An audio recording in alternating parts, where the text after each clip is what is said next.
Alright, greetings everybody and welcome to another video. Today we have the Final Fantasy VIII details for you. And good news to start off. First, just want to say that old units are getting their full slew of upgrades by the looks of it.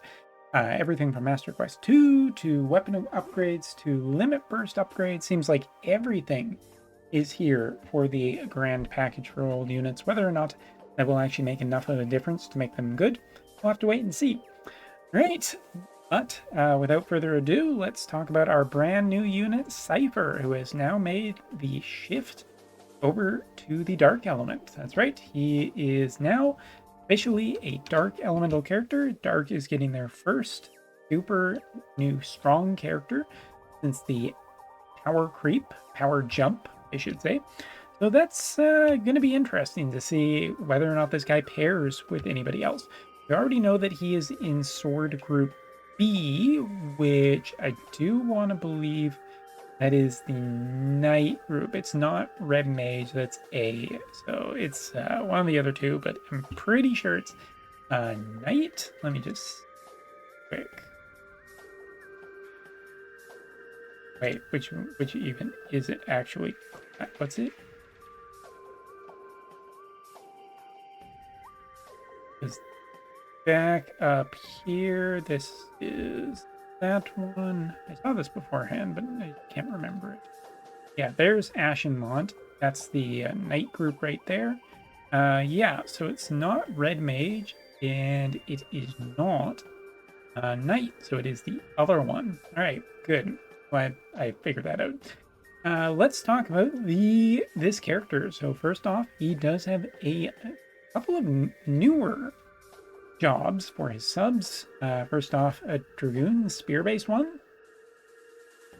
I don't know if that really makes sense for the character, but sure, fun. And Night Blade for the secondary one. So or the other secondary one. Anyway, looks good. Generally liking the way this is looking for Cipher overall, potentially being probably pretty decent. And of course, there's more to talk about. We have his new Limit Burst and abilities. So Limit Burst, remove all enhancements from the target. So that's right, it is Dispel on a single target attacking ability. Unlike Mont, it does not attack two different people.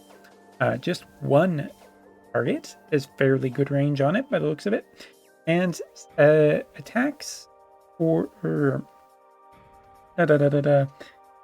extreme large damage after reducing a certain percentage of resistance for 3 turns, and also gives him some AP recovery. Quite curious.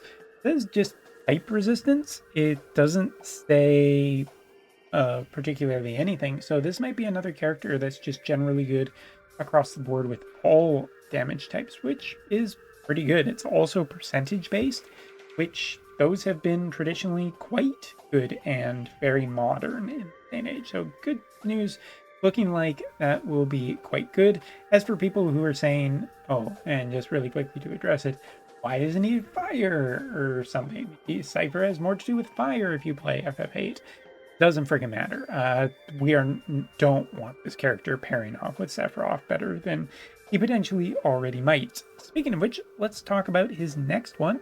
Secondary ability cancels re-raise on targets within range. As you can see, it is a big plus AoE with some flexibility as to where it is cast.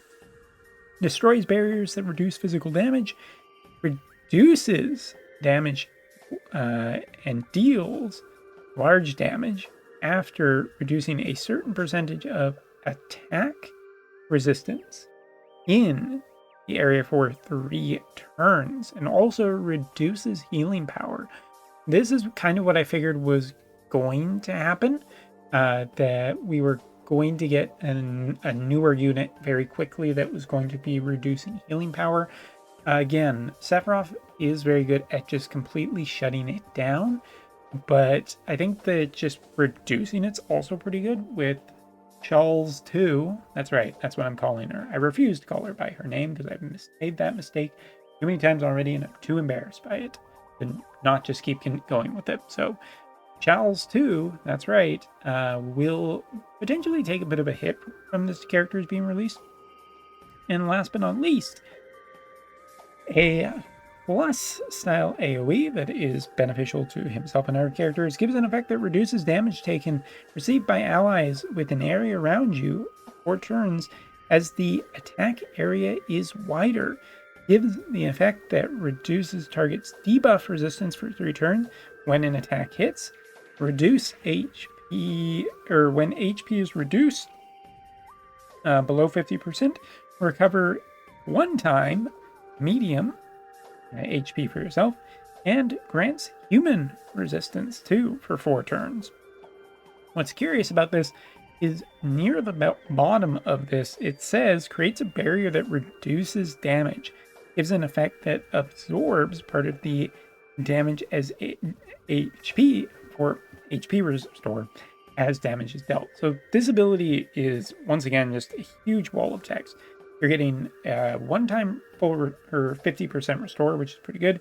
Getting an aura style effect, which can potentially compound with other units' aura style effects, which is very, very, very good. We are looking at reducing debuff resistance. We are looking at what else? Just human resistance as well. So human killer is less effective against this guy. Creates a barrier that reduces damage. What's interesting too is it doesn't say physical damage, or at least not that I can tell.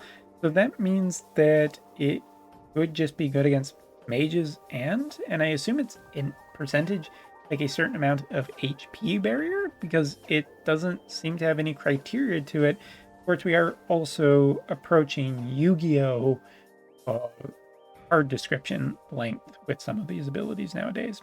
But also just HP restore. There's a lot that we've already seen in this character's kit without having seen the rest. Seems like he'll be quite resilient, both physical and magical, while also potentially compounding auras, which is a little bit scary, with single target dispel, and we have different types of shred here on a very strong unit.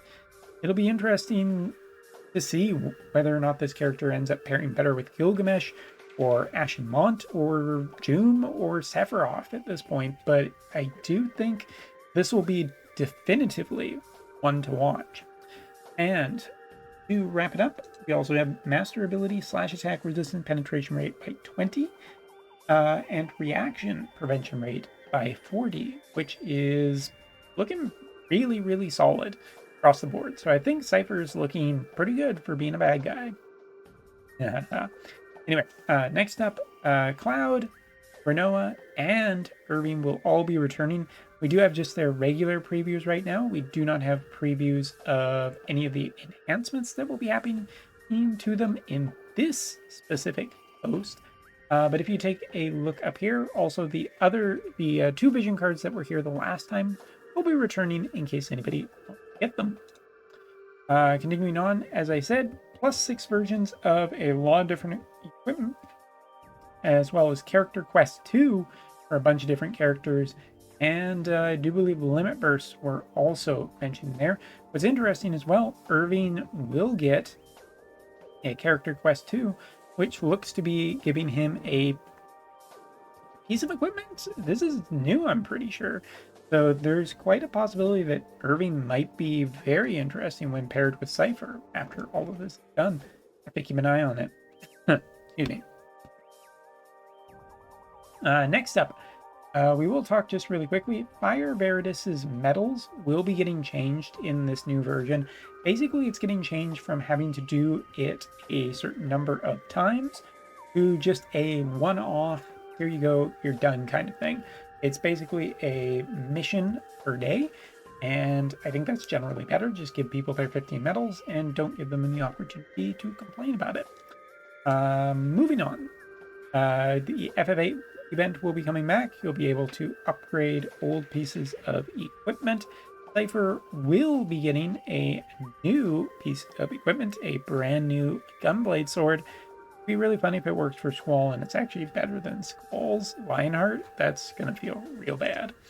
As for banners, Renoa's Get Her for Free banner will be back, so that's basically 40 free orbs 4 shards depending on your level of completion of Noah. As for banners for characters, it is essentially the standard thing that you would expect for a brand new character coming back, or brand new character, I should say, that's 100 costs, and to say. Both paid and free options are available for people. And if we scroll all the way down, you'll notice that there isn't any mention of a vision card with this. And vision card might be the following week. The posting that was yesterday saying that they were going to describe about characters and vision cards, we only had character shown off, which could mean that there's a vision card the following week, but it could just mean that, yeah, this guy is the only one. So difficult to read that on the ambiguity of all of that. Also, Squall will be returning with basically the same manners, just in case people want to get Squall. He actually turns out to be good enough. And a shared step up for Irving and Renoa, as well as paid options too. Seems like they've shoved Renoa and Irving on the same manner, potentially to be more aggravating for trying to get them. And both the vision cards, same story, with both of them sharing the same manner. Providing that you get to choose the final step, should be okay. As for the FF8 event, there will be some logins. Looks like we are not getting any kind of a 10 full ticket. Cipher, we're only getting 2 tickets, so I guess the generosity ended with Advent Children. Game at. And continuing on, there'll also be the, of course, 8 Lapis card shop for specialties, as well as some stuff, new shops just to peruse for the FF8 event. So there you go, basically a look at everything we have here. Unsurprising that it's only Cipher, as this is just traditionally how things go. And I know people have been screaming about tactics, but I have a video to talk about that later. Either way, it'll be interesting just over the, or should I say on Monday, we actually get a peek and look at all the improvements to all of these characters. Whether or not they're worth a damn, we'll tell you soon enough. So, thank you so much for watching. Take care.